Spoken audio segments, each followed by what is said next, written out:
Hey everybody, it's Tim. This is another episode of Skirmish Supremacy, and I am joined by my co-host Nick, who's just laughing in the background, just like normal. Doesn't really have any input. However, tonight he doesn't have much of a fucking choice because he's the only other person on this son of a bitch. I don't know. Last week you did a pretty good job of chatting for an hour. Well, that's what I do. I mean, let's face it. This is why I podcast. I like to hear myself talk, even though I never listen to the damn thing. Even when I edit, I just look for empty space and I'm like, no, cut that. So anyway, Nick and I did not schedule a guest tonight because of the fact that, well, we're both exhausted from this weekend. And to be honest with you, we just got too fucking lazy about contacting people. So we're just going to kind of cover this is going to be the Giga-Con Kings of War post show. We're going to call it that. So yay, post show. Woohoo. We're hoping to have more stuff like this in the future when we do more eventsy things, but since we're both lazy as shit, sometimes it's really hard for us to get out to events. Oh man, actually I really am exhausted. I was like I almost had to pull over on my way home from work today. Nice. Oh, it was horrible. But yeah, this weekend that was a hell of a weekend. Yeah, it was. And I wasn't even playing. I was the one running the damn thing. And when he says running, he was just walking around because Robert Brandon really did all of the hard work. He just walked around and gave me a hard time. Are you representing Skirmish Supremacy? Are you doing a good job? No, motherfucker. I'm up against freaking 6+ goblins or ghouls or whatever the hell they were. And my dice have turned off.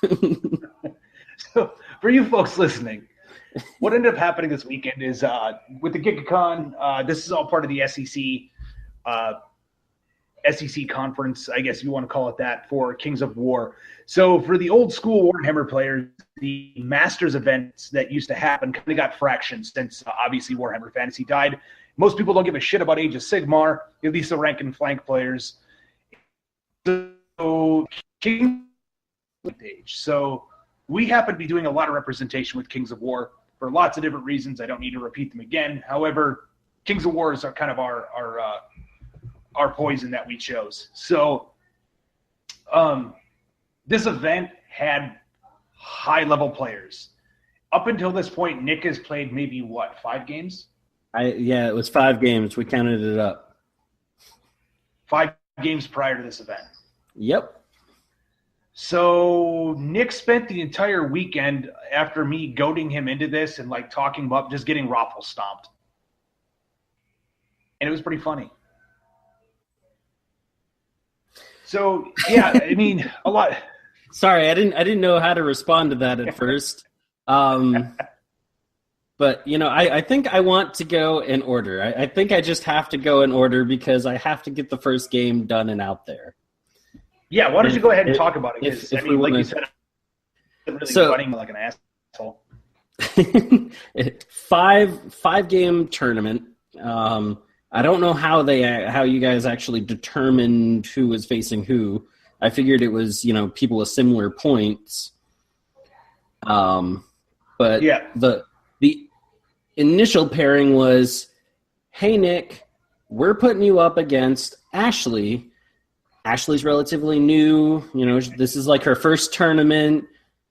It's like, oh, okay. Oh, and she's 12. Oh. And they're like, she's good or, and whatnot, but, she's 12. And I have to say, she was good.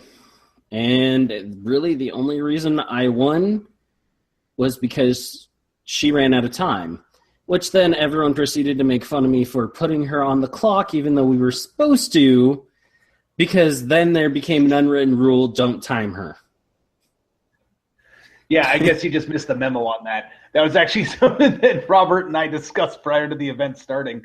So, to clarify, Ashley is Shannon Shoemaker's daughter. Shannon is an in Kings of War. He knows the game really well. So, I mean, even coming into this event, it's not like you were playing against this 12-year-old girl that had no idea what was going on, was just talking about, like, you know, typical little girl stuff and just throwing dice and going wee across the board. No, she was there to like kick teeth in, and it was pretty funny. And she was definitely working at that, and she definitely knows the rules.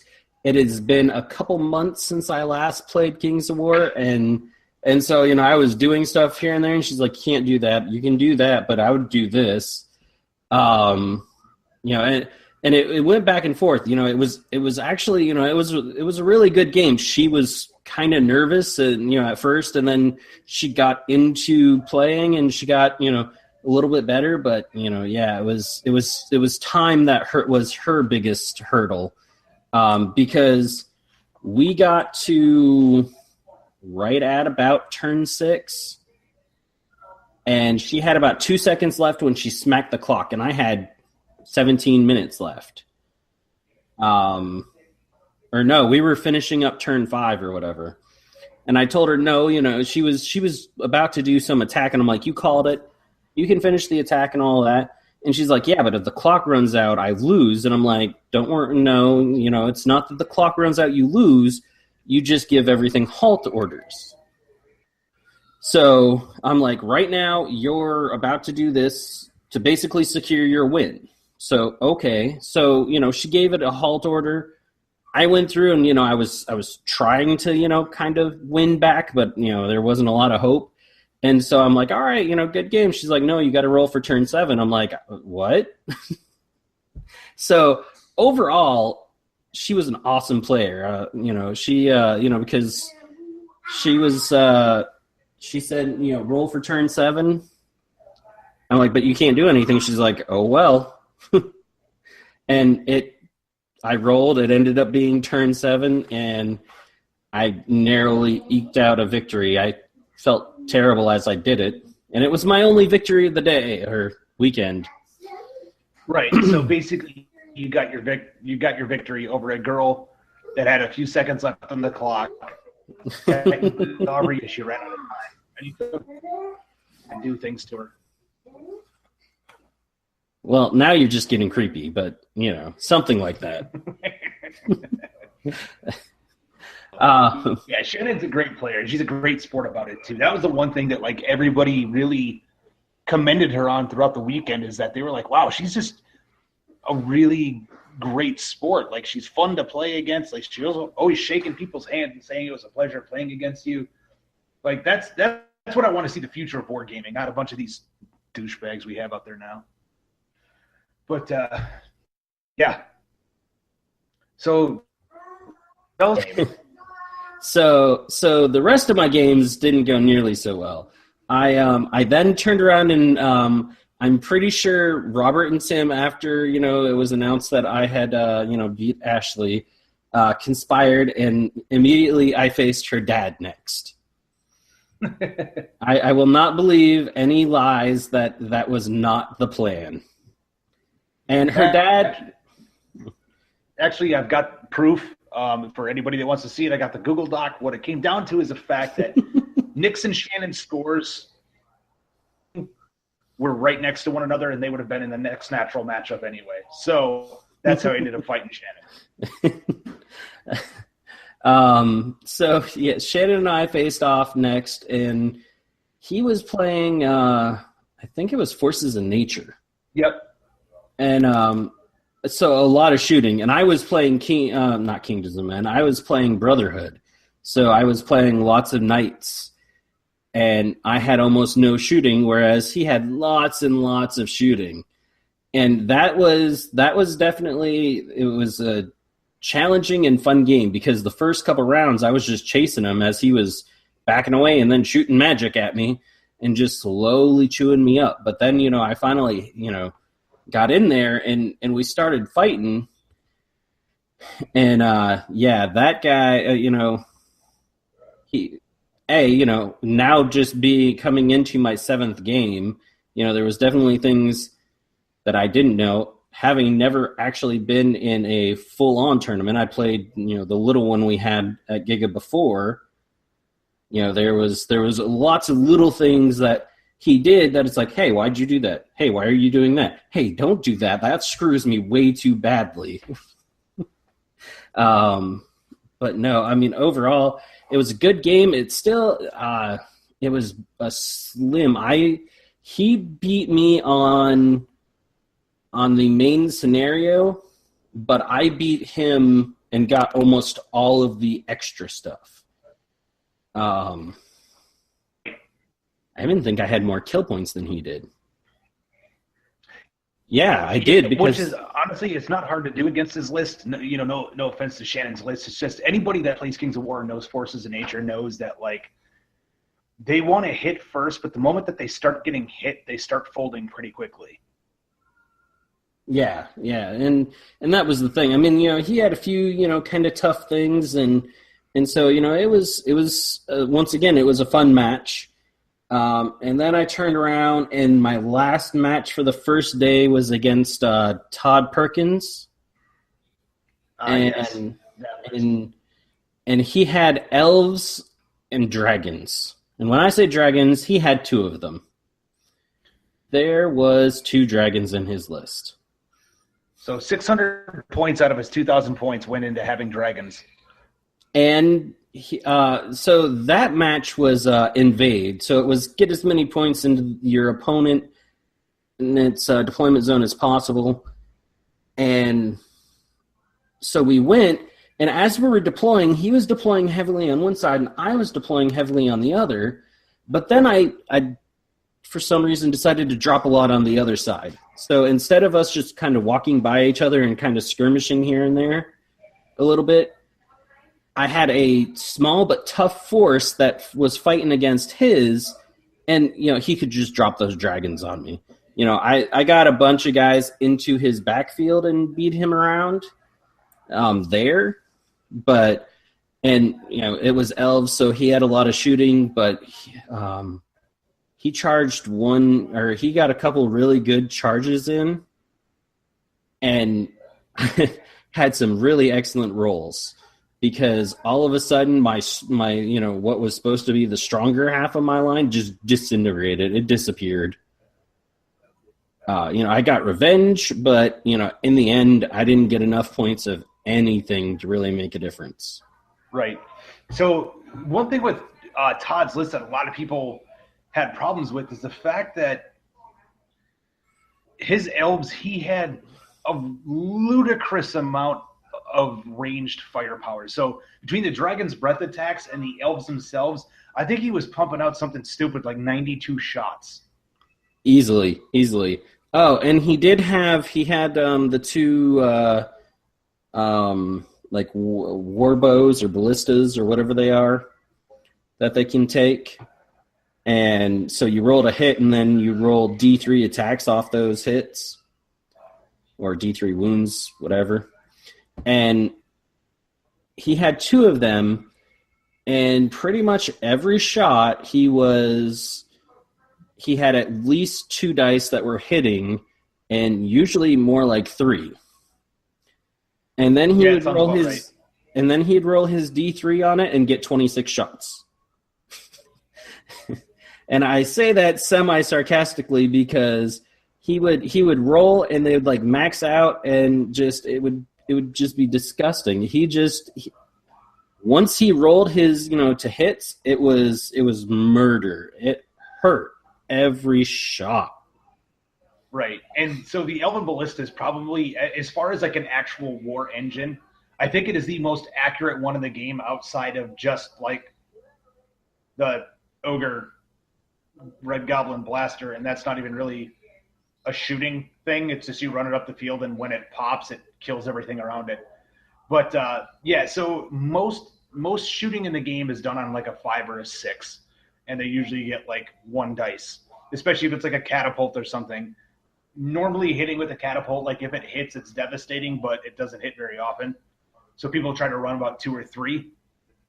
With the Elven Ballistas, they roll 2 dice, they're hitting on 4s, and they're still elite, so they re-roll 1s. So you're only ever technically missing on a 2 or a 3. And that was the other thing, was that everything he had elite, or almost everything.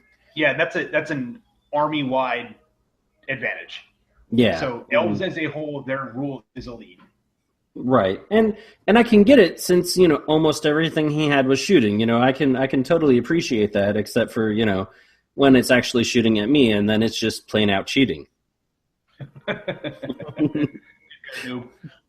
So, but it was really nice. So Shannon is a very technical player, and somebody said afterwards he's an engineer, and it made so much sense. He was extremely precise in how he was measuring. He was very quick, but you could see the focus. Like, I am moving and he was efficient. It was awesome. Todd was almost the opposite.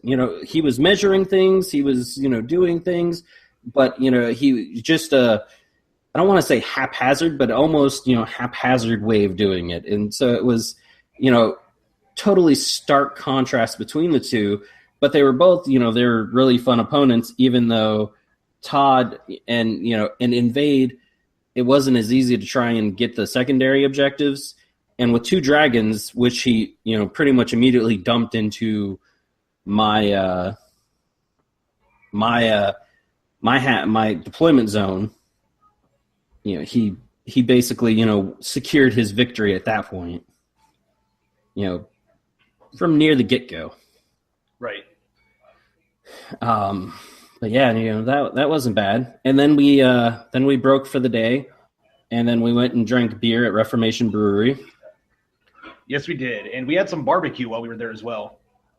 Oh, don't get me going on that bar. Oh my God. I paid almost $10 for like a spoonful of food. I was not happy.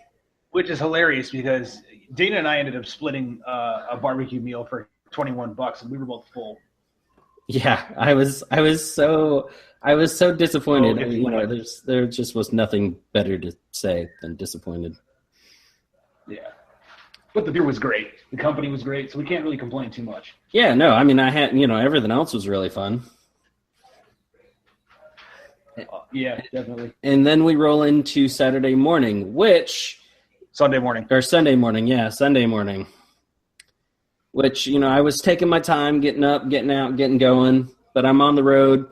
I go to get on Highway 65 at about, 9:20, and my phone starts going off, and I'm like, and I look down, and I see Tim is sending me messages. He's like, "Where are you? Are you almost here?" Round starts at 9:30.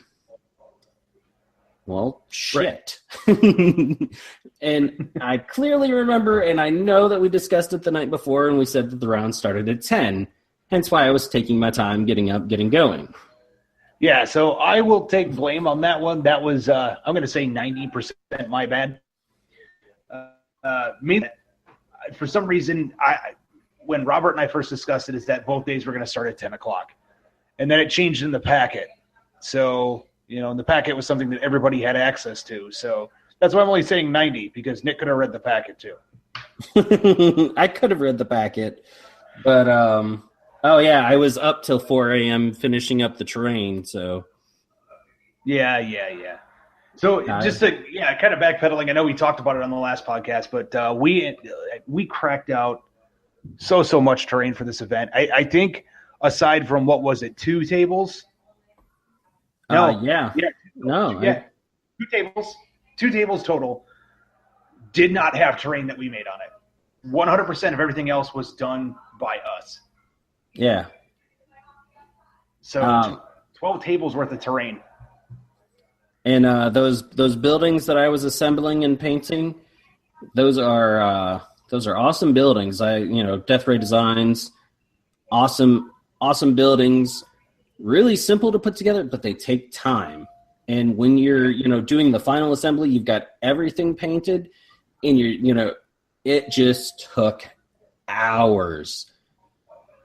I got done that at 2:00 in the morning. I had taken all day Friday off, and I spent some time with the wife since she was in town and doing a few other things. I went downstairs about 7 p.m. I had done some other little bits with it before that, but, about 7 p.m. I went down and was like, all right, here we go. It didn't get done till 2 a.m.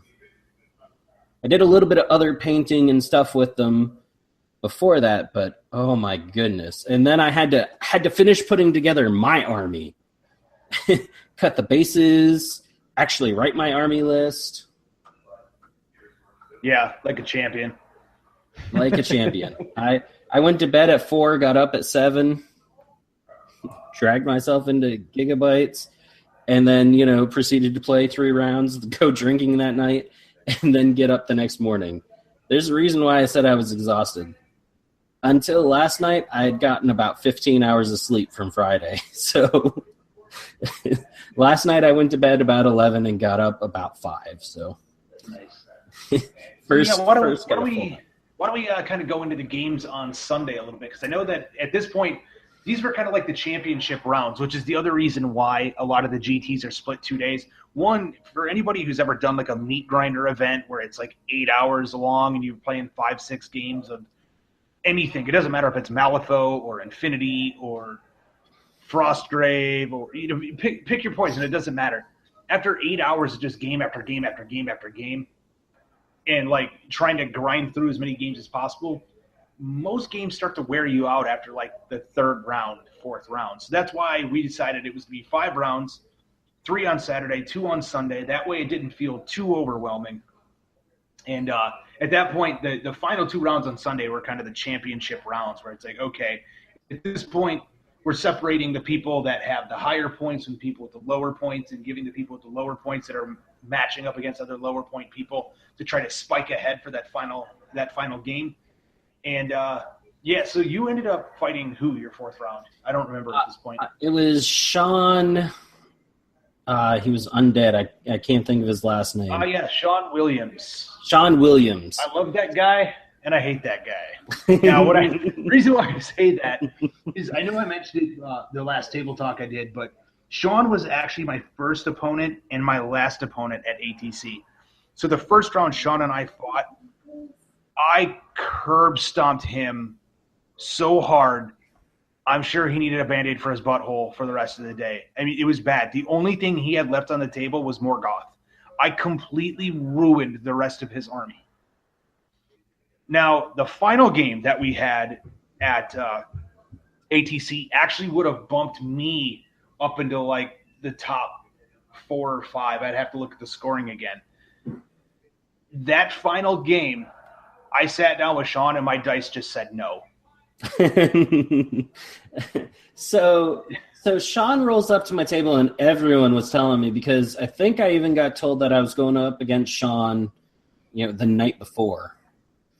And so I get told, hey, he's just he's made some tweaks to his list. His list just isn't working for him. His dice haven't been going well. Da da da da da da da. So, okay, not that I'm, overly optimistic that I'm going to go in and just crush this guy, but, maybe I'll have a chance to come in, nice and fresh and, get some of the points back that I definitely lost to Todd. That didn't happen. No, it did not. I remember coming by your table and you were salty. So by the time you started coming around the table, Sean and I had been going back and forth, and when I say going back and forth, he was coming up and slaughtering whatever he was hitting, because it's not really any, it's not one of those faults of his own. And it even happened with Todd the night before, and I would say that it might have to be karma for beating Ashley, because no one else beat her that weekend. But like Todd got to the point where every time he rolled, he was looking at me and, almost apologizing. Sean was coming up and he was a little, my dice have been against me all weekend. Well, you ever see one of those people, they're in Vegas, those movies where they're in Vegas, they've had the worst day of their lives and then they hit the jackpot machine? I was his jackpot machine. I would go to hit him. He was stomping you. Oh, he stomped me so hard. It was terrible. I mean, and just nothing I did. Every little thing that I tried to do, I killed one of his units, and that was his Legion. Yeah, Legion of Ghouls. That was the only thing I managed to accomplish that whole kill.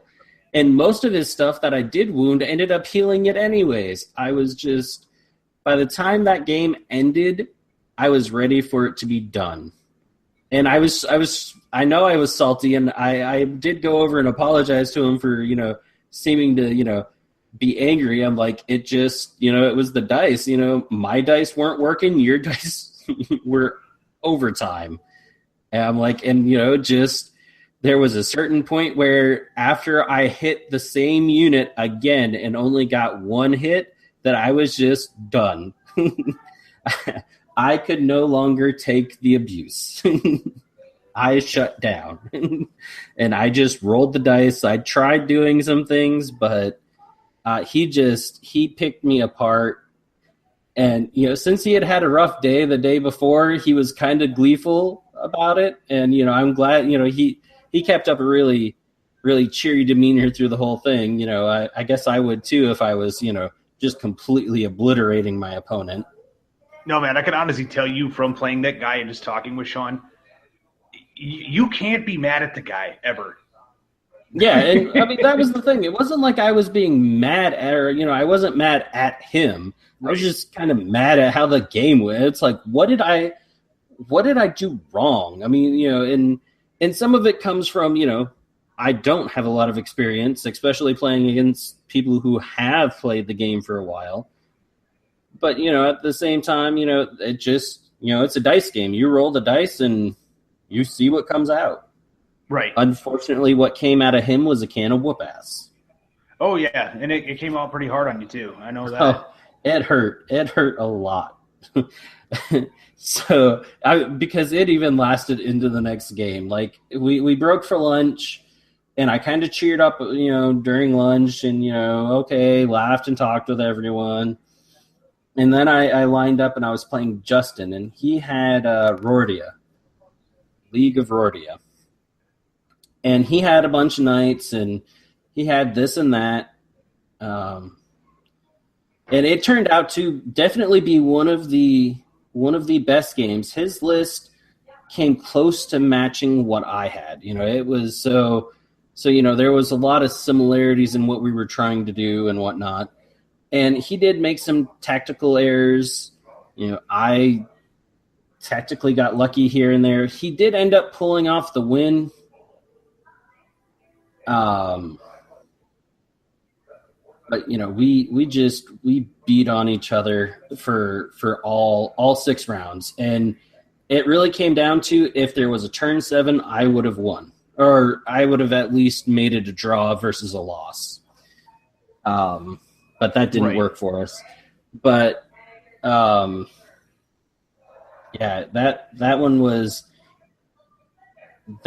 more of a learning on some things than I thought, because the first 2 rounds, it was also like I actually had played my first game on one board, and then the next 3 I sat on the same board, even between Saturday and Sunday, the numbers actually changed. And so it was a different board, but it had the same number in the same layout, which I know we, purposely did the same layouts for a lot of them, but I stayed on the same thing. And then this one was just a whole lot of different terrain, and it just was not cavalry friendly. No, it was not. And so, we were sitting there, and he had these 2 hordes of guys just sitting in these woods on the other side that I couldn't get at, or, well, if I had realized it sooner that his guys had ensnare, it wouldn't have mattered anyways. I could have taken the hindered charge, but I could have got at him because I was going to be hindered anyways because he had ensnare. So, but I didn't know that. So for the first couple rounds, I'm trying to move my guys so that I can possibly charge some part of them that's not actually in the terrain. And it was frustrating. Eventually, he actually pushed his guys up and went, all right, there you go. because he just kind of, well, I mean, he wanted to get something over on me, but unfortunately for him, it's partly my bad. I had miscut, at 3 a.m. or 4 a.m. I'd miscut one of my bases because it was actually a regiment, and I thought it was a troop. So it was a regiment of cavalry on a troop base. And I did make sure, after Shannon pointed out that it was a regiment, I made sure to tell everyone this is actually, and every time I measured, I would, go back and measure it all and go, this is, here's my list. This is a regiment. I'm sorry that I just don't have another base to, use for it. And, but he made the tactical error of forgetting that it was a regiment and not a troop. And so he went to attack it with something, and then when it hit back, he's like, oh my God. He's like, that was not what I was expecting. Gross. It was, but that was a close one. And actually, the really nice part is that some of my units that had just been, kind of meh throughout, kind of got to shine in there. Like, I have the Knights of the Abyssal Hunt, or the Order of the Abyssal Hunt, and they're monster hunters. They have Vicious, so they can reroll. They have Fury, so that even if they get wounded and wavered, they can still charge in. All these different things. So, they'd been pretty steady on the fighting anyways. But he had a monster that came in and attack them, just straight up attack them, and they were able to, turn around and use all of those things. And he was sitting there, and they were only a troop, but between that and then I had a unit of knights get free, and they flank charged it, it crumbled a whole lot faster than he was expecting. I think he got one round of attacks in before we massacred it. Because I think it ended up wavered. Wow. Yeah, I mean, I was super happy. He was not super happy. Though those two hordes of infantry saved him, because I couldn't break them. I just couldn't end up breaking the two hordes of infantry he had. I came close several times, but my dice to waver them just were not working. And he ended up getting some support in there. So they were holding an objective the whole time. I did have some of my flyers. They were able to do, basically what flyers do best. They were able to fly around and just kind of keep distracting some of his units. So he kept spinning around in circles trying to protect his rear. While my flyers were just going, haha, over here. Nope. Oh, we came down the other side. Haha. Yeah, that's that is the one thing that, like, honestly, is up to this point, like, being an ogre player, and it's not that I'll ever move away from ogres, but, like, being at my first army, I have no flying. So now it's like the next list I want to build is just all flying, just to see what the big deal is all about. So I have to be honest. My flyers didn't do a whole lot for me. I kept trying to do different things, and once again, this weekend doubled the amount of games I played. But the one hero that I had that was on a flyer did a lot. He was definitely usually worth it. He was usually making the turnovers. Giving me what we needed. But my other two, and they're just large cavalry units that fly. And there was a few things here and there, like the fact that they didn't have, what was it? They don't have crushing strength. That's the biggest weakness across pretty much my whole army. I don't have a lot of crushing strength. So If I get hit, I end up disordered and I lose my thunderous charge, which is my advantage. And so my flyers were having a hard time because they had thunderous charge, but not anything else. So if they got hit, it just totally tanked them. They couldn't get away. They couldn't charge in. They couldn't, properly do a whole lot of stuff. So, at that point, they're just there to plug a hole. Yeah, and I mean, they did, once again, I still use them a lot for distraction or, to threaten the flank charges. Unfortunately, they usually had something that, I would, inch them into the range of, and, it would take advantage of it. So there was definitely some challenges. There are a few things that I find odd with Kings of War. And I realize, some of it's a game, so, there's just things they have to do for the course of the game. But one of them was, hey, you can show up on beside me, and I can turn and shoot you, but for some reason I can't turn and charge you. I know a couple of people have talked about that a little bit, and it is one of those things. For me, I guess because I never played any Warhammer Fantasy, I'm just kind of used to it. Like, because of that, like, it was never something to where I'm like, well, that's right. So the other interesting thing, I didn't realize this till the last game, and I know you didn't because I asked you when Justin actually did it, but you can countercharge any direction. Yeah, that was actually something that caught me off guard. I did go back and read the book, and he is correct on that. I know he pointed out of the book. I guess I'm just so used to that when I'm hitting the flank that I'm dead, so it's never really been a thing for me. Right, and so I was really, I forget what I was trying to do, but I had just a small troop of spearmen, go stab a horde of soldiers on the side. Now, when I talk about the fact that, hey, if I show up outside of your front arc, you can't charge me. Well, they can countercharge if you show up and poke them in the side arc, which I find, somewhat amusing in the fact that, you're supposed to be disordered or you're supposed to, and if you're something as large as a horde, if you get a few guys gone on the side, you're probably not going to notice for at least a round. Right. But again, you're thinking Warhammer Fantasy where things are dying off by pips instead of just the overall nerve check. Well, it's not even that. Once again, it's kind of battlefield logic, and why would we have buildings on battlefield either? Or impassable terrain. That building. I want to hide archers in that building.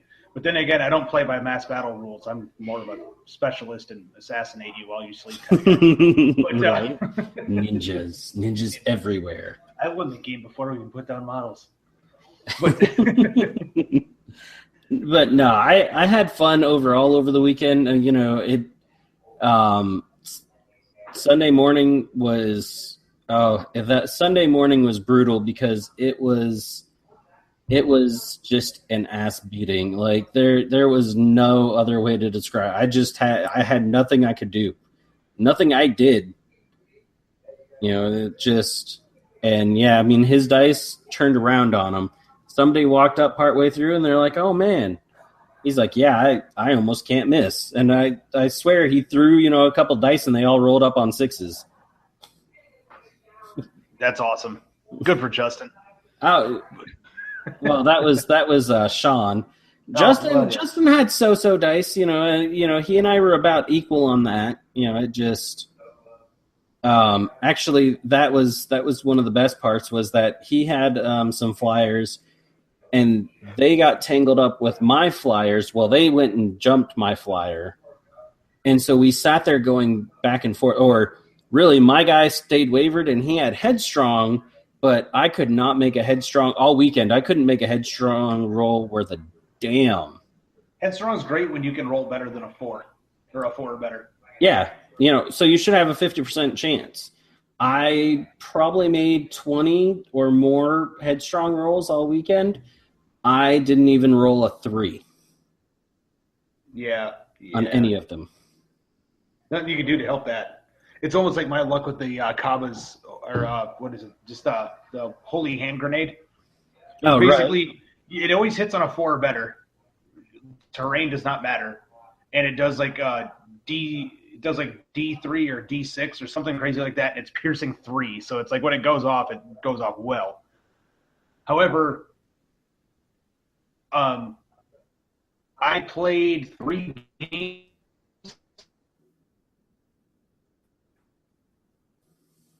You played threw that hand grenade for the first round. Not this last weekend. The last time I used the hand grenade. right. Every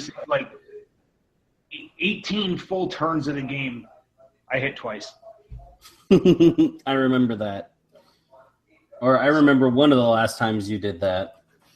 Yes. Yeah, and that's the thing is that, it is dice games. So you're going to have bad dice. And, it's the same dice that one game, were treating me all right. Or, one day, we're just not working. It just and that can make the game miserable. Like, you can be doing the best you can. Your opponents can be, doing the best they can, and it just happens that their dice outdice you. It's not that you can be playing the worst player in the world, and if their dice are on fire, you're still gonna lose. Oh yeah, there's nothing you can do about that. Yeah, so that kind of covered the games, at least that you played. I know that I could not stick around for the closing ceremony. I had to get home. At that point, like this weekend, by the time this is published, more than likely I already have family in town, but we had a lot of stuff to do. So unfortunately, just because of the fact that the last round and we had a couple of discussions running a little bit long, I couldn't stick around for the closing ceremony. However, I will say this. I pulled a shit ton of strings in order to get a lot of prize support, and I owe a lot of people a lot of favors and a lot of thank yous. Up until this point, we actually topped, I believe, now I'm not 100%, but at least from what I was told, we topped every other tournament that has been done in the SEC as far as prize support this year. Blew it out of the water. So awesome. At least I know that we beat Rob's at NashCon. So suck it, Rob. But that's all that matters. Take that's that, all that Rob. mattered to me. Not showing up. I got jury duty. Jury duty. Yeah. I've never We all even saw met that Rob, movie. but... Nobody loves Pauly Shore. Nobody even remembers who Pauly Shore is. Biodome? Hell yeah. He's Crawl. So, yeah, that pretty much kind of summed up the weekend. And I know that the prize support went over well with everybody. Everybody loved it. So to answer the question as to why, in Nick's mind, all I did was walk around all weekend like an asshole and say that I ran the event. So, yes, I did help run the event. Robert just happened to be the one for most of the time that was putting in scores. Kings of War kind of runs itself. Really, the only thing I had to do is make sure that everybody was good at the tables and there was no rules disputes. Because out of the times that there were rules disputes, I ended up showing up to them, which I think there was 4 times throughout the weekend. Yeah, I mean, and that's the part that is really nice about Kings of War. It's streamlined, so you go, there's very little in the way of, just funny rules or anything. It's not, it's pretty clear cut. There are a few little things, on how you can charge. And you're supposed to get to this point, but if you can't, it's okay. But you can't if you're trying to do this. You still have to. There's a few little things that in the streamlining leave some vagueness, but there's been the overall. We play tournaments agreed upon method of handling it. Yeah, there's a couple rules that I know a lot of people did forget over the weekend. So with a charge, it does not have to be in a 100% straight line. As long as the leader point can touch the closest point on a model and it's within the distance, you can charge. However, the one thing that I notice a lot of people forget is when they put a regiment out there and they put a troop in the front, or they put a horde and a troop in the front, and that troop is, about half the width of the horde. What they try to do is they try to jam as many models in there as possible. The other thing that people forget is that on a charge, you have to stay 1 inch away from an enemy model or unit at all times. So that means that even when you end that charge, you can't stay an inch outside of that other enemy unit that you weren't charging. You're screwed. It's not happening. Well, it does say in the book, because I was reading it the other day some more. Probably should have read it, before the weekend. But it was saying that if you end your charge and there's an enemy unit that's near you that you didn't charge, and you have made contact with the unit you were charging, that enemy unit just has to move down. Yeah. So there's a couple things in there, but that's one of the things that's clearly stated in the rule book is that you have to stay an inch away from the enemies at all times, unless it's your target. And that point, just run straight into them. Right. And there are a few little, like odd wordings with it. I'd have to go back and look, but you do have to stay, like you said, roughly an inch away from other units as you're going past them. But somehow you don't have to. Because I know I had that one happen to me in the game against Sean, because how he charged his units, he came up, went a little past, because I had a regiment and I had a troop in front of it that was kind of at an angle. So he got up past a little bit, did his pivot, which you can do a pivot during a charge, up to 90 degrees, and then he came in and he hit my cavalry on the other half. Now, there wasn't enough room for him to, stay an inch away from my infantry, but they ended up getting pushed down. Right. As long as it still ends within like even a smidge, like a millimeter of contact, you're still good. Yeah. And, of course, I had, I was doing some, funky maneuvering anyways, because I was trying to get a rear charge on something. And so I was, I thought I was good with the troop, and I wasn't. That one sucked. I think that was kind of the point where I went, you know what? I think I'm damn near done, because he basically took out a regiment with a troop. The little fighting that I then found out that they had 6+. The other unit that he had there was 6+. He had a lot of 6+. Vampires are, they're defense 6+. Yeah. Yeah, there's a lot of that. It was brutal. And I mean, yes, that was definitely my least fun game, but it wasn't him. It was just dice weren't working for me and dice were working for him. Right. So, granted, he had some tough units in there, but he got a couple, good moves, but overall, it just came down to dice. Yeah, and there's nothing you can do about that. Nope. But yeah, the other thing is that all the players were really, really friendly. They were pretty awesome. Even when I was, kind of like, man, this is just sucking right now. The other guys weren't, they weren't those assholes that were kind of gloating over it, just totally reveling, They would, cheer on your good hits, and, they would groan when, they, hit really hard. You're still happy, but it's kind of like, oh, but, still, this guy's been sucking, and I just can't stop winning. But, everyone was nice. Everyone was fun. Though I have to say that a bunch of the people went to bed early. Even when we were at the brewery. That was a little bit of a bummer. Looking at you, George O'Connell. Going to bed at 7 o'clock. But I had fun, and I had some of the guys get a hold of me afterwards, and they're like, so are you coming to Redstone Rumble? And I told them I don't know. Yeah, I kind of threw your name out there for that. Sorry about that. Oh, that's why when I told you that they were saying something about it, you're like, well, you're going.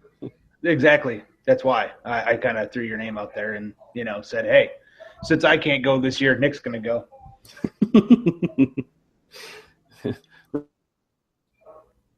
So. What, October? Yeah, October 15th, 16th, 14th, 15th, somewhere right around that rough area. Let me take a look at this calendar that's hanging up conveniently right next to me as I sit up in my kitchen and podcast. Right. We are talking about, so October 15th and 16th is the official date. I'd get there on the 14th just to get a hotel. Right.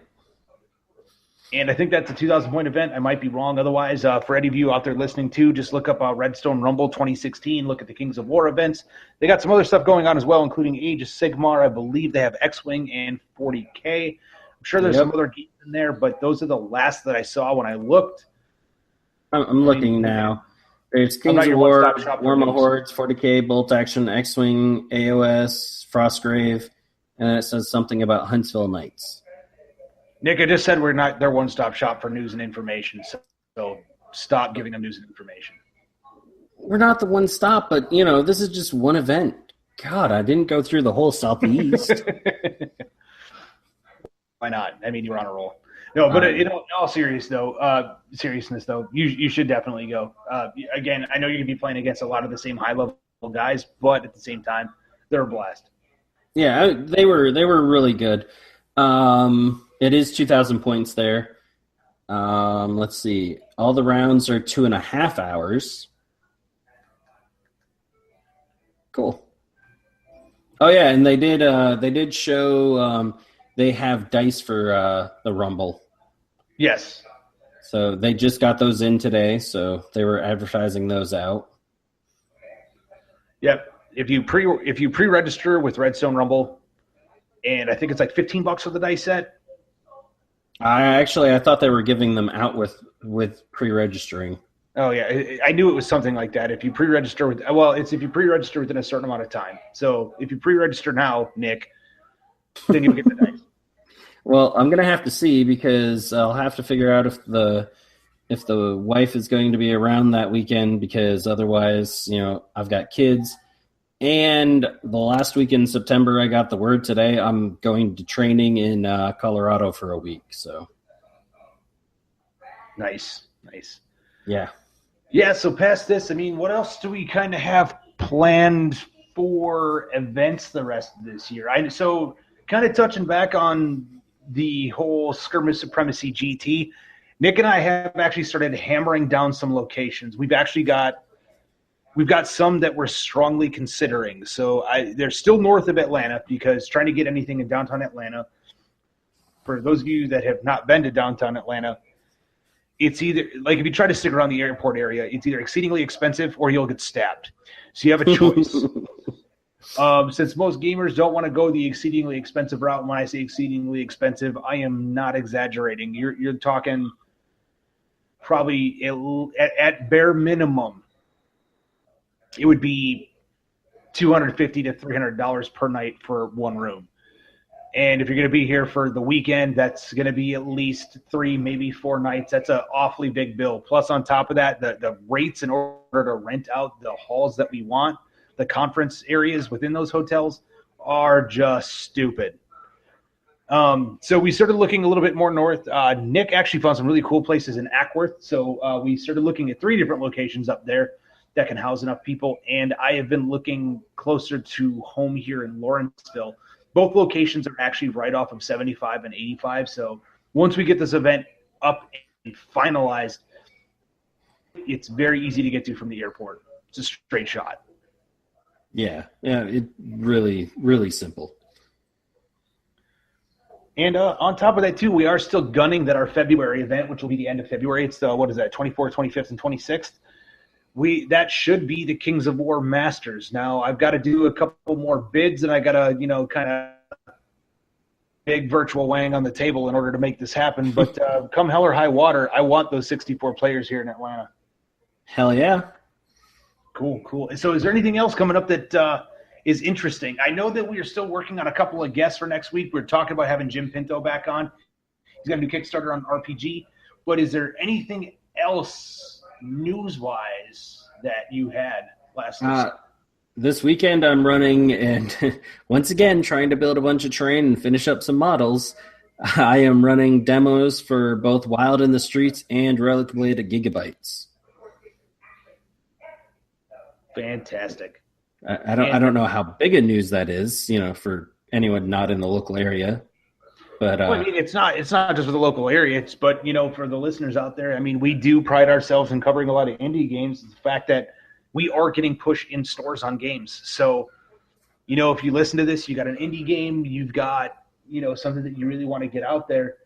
I mean, proof is in the pudding. We do help people get their games into stores. I'm not going to sit here and say that, we're freaking gangbusters on it to where, there'll be GW overnight. So if you've got that as your, expectation, well, kick rocks, I guess is the best way for me to say it. But I mean, yeah. If you're an indie guy, we have enough contact with stores. We have enough pull.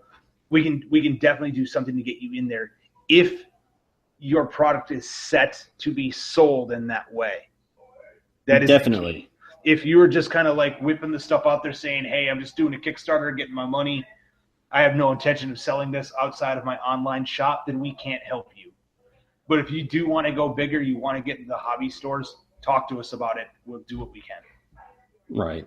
I mean, and even those people that are just, kind of just the online shop still at the moment, if you get a hold of us, you talk to us, send us the rules, some samples, anything like that. I mean, we'll talk about them on the show. I mean, oh yeah, I like that. all the time. I like seeing those things. I like trying out new games, as, Tim can attest. Yep. Someone's got a problem with backing new shinies on Kickstarter, but that's neither here nor there. I haven't done that in a while. Got any more of those? Got any more of those Kickstarters? Is this the free Kickstarter giveaway? I do have a few, but we'll cover those next time. So, Nick, we do got to wrap this up, though. Is there anything else you want to cover before we head out? No, not that I can think of. Cool. Well, in that case, I've pretty much said everything I need to say on this event. Again, really easy to run Kings of War. So for those of you out there that are, kind of let down by Warhammer Fantasy dying and, you've played some Ninth Age but want to find something that's a little bit more streamlined, or you just want to try something new with your older armies, definitely check out Kings of War. Yeah, the rule set's fun. The rule set's made for you to, play fast, and once you get down, kind of the rhythm of things, that clock doesn't make a difference, or barely does. I finished every game with plenty of time. And you don't even have to play with the clock, but it does give an element of, just build up. You just want to go. And sometimes you're sitting there, your game's going a little south and you're like, maybe they'll run out of time. Come on, just run out of time. Yeah. That's one way of doing it. Or you could just play and get good, noob. But anyway. Oh, yes. On that note, get good, noobs. We'll catch you next time on Skirmish Supremacy. Have a good night. Have a good night. Thanks for listening to another episode of Skirmish Supremacy. To see more of the antics that Nick and I do, you can check us out on Facebook at Skirmish Supremacy. We also have Twitter, which we can be reached at Skirmish Supreme, because apparently Skirmish Supremacy does not fit in Twitter.